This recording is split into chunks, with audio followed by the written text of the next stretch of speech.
It would take a big cake to hold 150 candles for Immanuel's birthday, but even though none of us were alive when it started in 1870, celebrating where we came from and why the church was born can get us even more excited about embracing our future.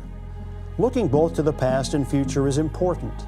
If we only reflect on the past, we might yearn to return to an earlier time and overlook opportunities we have today. Ignoring the past, though, can mean failing to learn from the sacrifices and decisions that made today possible.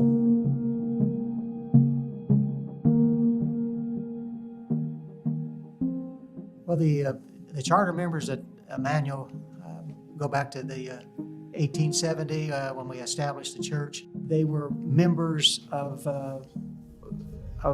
different groups in the community. They were city council people. They were on board of directors. They were county commissioners.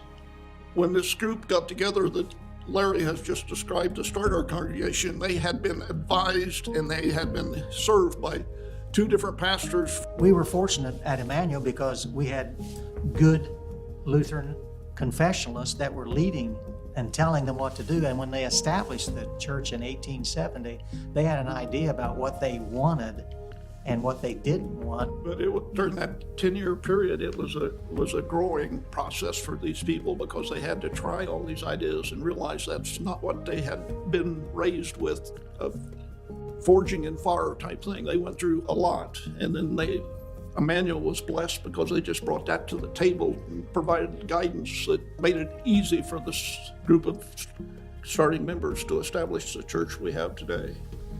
Immanuel's Anniversary Committee selected the theme, Celebrating Our Past, Embracing Our Future, based on Psalm 90. Lord, you have been our dwelling place in all generations. Let your work be shown to your servants and your glorious power to their children. Thank God for those in our past that sacrificed time and money and energy. It is now our turn to tell the story of God's grace to our children so that they are equipped to pass along to their descendants the blessings of life and salvation God gives. See, I guess it was my great grandfather was one of the original founders of this church. I went to school, started here in the 5th grade. I grew up in the Jonesville area, about 5 miles north of Seymour.